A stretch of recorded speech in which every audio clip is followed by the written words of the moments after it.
which is like the big unified nation state level dictation of what happens in human health. There's a floor to ceiling portrait of the Queen, and I was like, where am I? And it was a startling moment, and I was like, wanted to call up all my friends in the U.S. and be like, the British are coming. They're they're just north of our border. We forgot. The British are here. There's this funny sense of like, oh my God, I forgot that macro politics and macroeconomics are still in this colonialism of the British that has been brewing since in their power since the 1700s. And you start to look at this current situation as we needed something this big to stabilize an empire of wealth behind the instability of this now fractured, maybe decentralized power system that has developed over the last 100 years.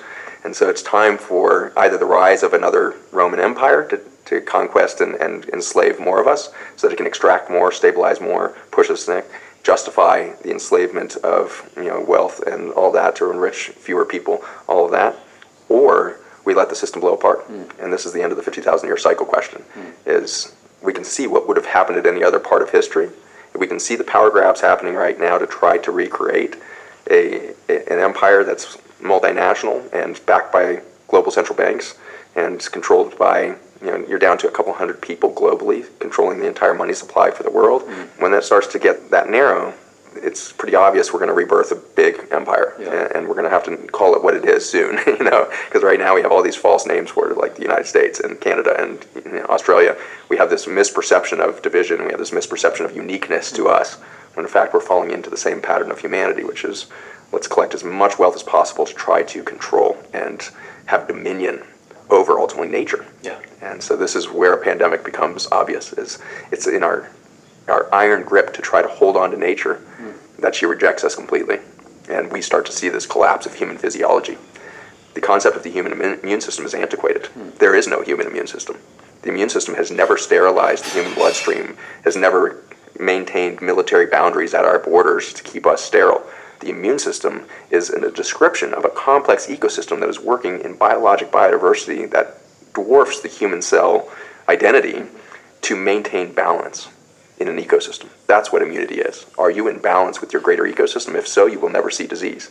If you become separate from that ecosystem and you start to become, believe that you're going to micromanage this thing that we call human immunity, and you're going to take more garlic and turmeric than anybody else, and you're going to biohack your way to immunity, it can't happen. It doesn't happen in isolation. There is no such thing as human immunity. There's only the immune system's capacity for tuning the symphony of life within you. That's 30 years of science, and it's not making it into the current public narrative around this pandemic at all, right? And this is reinforcing instead this fear factor of, oh my God, we need to kill everything around us. And so it's so amazing for me to watch United and Delta and Southwest put their emblem next to Clorox now. And so they're bragging that we use Clorox to sterilize this plane before you walk in. And I'm thinking, oh my God, I am walking into an ICU chamber, and the only organisms living in that plane right now are highly drug-resistant, highly bleach-resistant organisms that I'm about to breathe. That is a highly imbalanced immune system for that ecosystem that we would call an airplane, or an ecosystem that we would call a restaurant or grocery store or place of work, that we've all turned these all into chemical warfare now. And so we've taken this narrative of a pandemic that resulted from our separation from nature to justify further, more extreme measures of chemical warfare against her. Well, this is, when you and I and my wife Lori, we get together, we spend a lot of time talking about philosophy, because philosophical context is highly critical to be able to interpret what's going on and to make rational decisions about how to proceed. And we look at our germ theory, and the philosophy that supports it, and it's obviously highly flawed. So I want to talk in a minute about the virome and maybe the context that you're describing, the terrain, the balance, the harmony, et cetera, as compared to go and hide in your basements until we have this magic juice that we're going to inject into you to make it safe to go out again, and how tragically flawed that thought is at all. But here's another thing that I think, based on what you're saying, we're looking at a moment in time, since COVID, let's say, started, and then we find villains. Anthony Fauci. What he's doing and what he's driving, and certainly there's a lot of speculation about his motives, and a lot of aspersions that are cast, and maybe properly so. But it almost presumes that, well, if it wasn't for Anthony Fauci, things would be normal and fine right now. If I'm interpreting what you're saying correctly, saying these people become necessary players in this epoch right now, but the circumstances are well beyond those individuals. They just sort of arise, and we think that they're the cause, as compared to, it's almost like germs. There's the virus. That's the problem. We have to attack him in order to get back to a healthy and sane world. But if I'm interpreting what you're saying correctly, no, we're still misguided in the way that we're looking at this. Yes, there might be villains, but the way that we point at these villains, we have to look at the bigger picture and say that it's inevitable that these people are going to have to come up and play the roles that they're playing. Am I making sense in interpreting what you're saying? You're exactly right. And when we think of germ theory and sociopolitics, they behave the same way in our current narrative, because we are reductionist about our belief of both. And we have this constant misperception of separateness. Yeah. And so we look at an Anthony Fauci and we either cling to him for hope or we reject him completely and demonize him. And both are related to the same thing, is we think we are separate from the rest of humanity or the nature. And so in our separateness, we look for these differentiators. And we're like, oh, I'm different from him because he believes that and I believe this.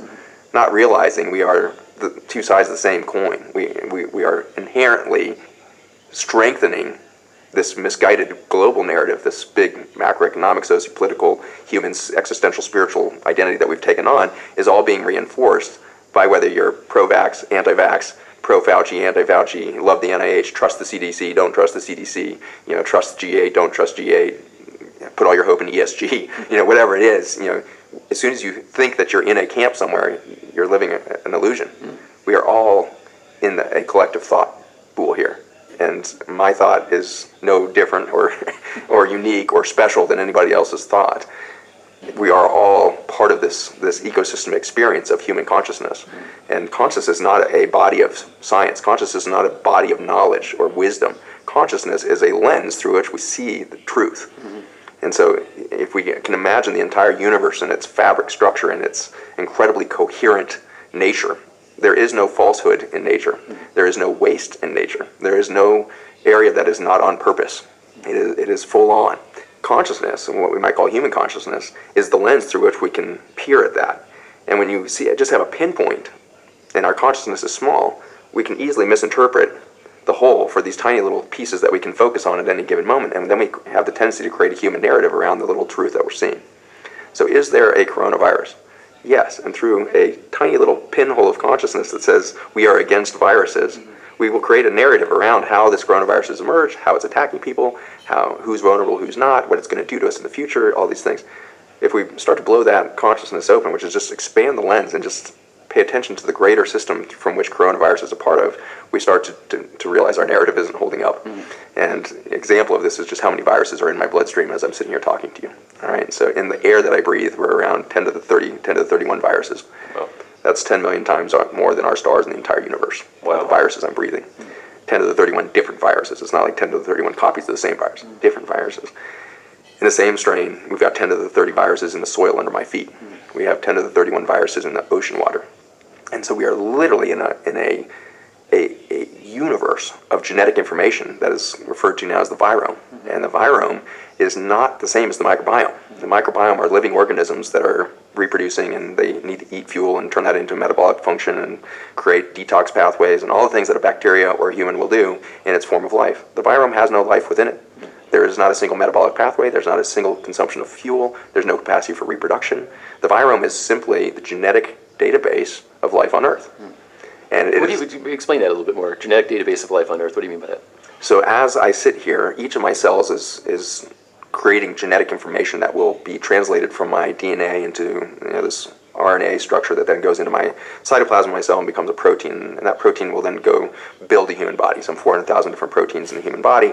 And so there's scaffolding proteins and there's enzymes and there's all these pathways of metabolism and detoxification and regenerative capacity, stem cells, all this stuff happening at the cellular level. But every time I go and translate one of those genetic sequences, I also am translating the on-off switches for the genes and the decision-making tools or just decision-making communication around that gene. And I exude those out of my body. And so I am exuding genetic information out of my body right now that's telling everything around me what are the genes that I'm turning on right now. And that's important to you because I might be seeing a threat in my body that hasn't reached you yet. And I can prepare you for that threat by sending out signals. And I can do that from organ system to organ system. My gut sees a new toxin hitting it and it can send signal immediately to the liver, say, this is happening, I'm having to translate these genes right now, prepare for this, upregulate this, so that as soon as that toxin hits, you can clear that. Better increase the tight junctions in the blood-brain barrier so that this toxin doesn't damage the brain and the peripheral nervous system. Better inform the kidneys quickly so that it upregulates translocation of toxin out of the system and detoxes. So we have this coordinated genomic information stream. That's at kind of the organism to organism level.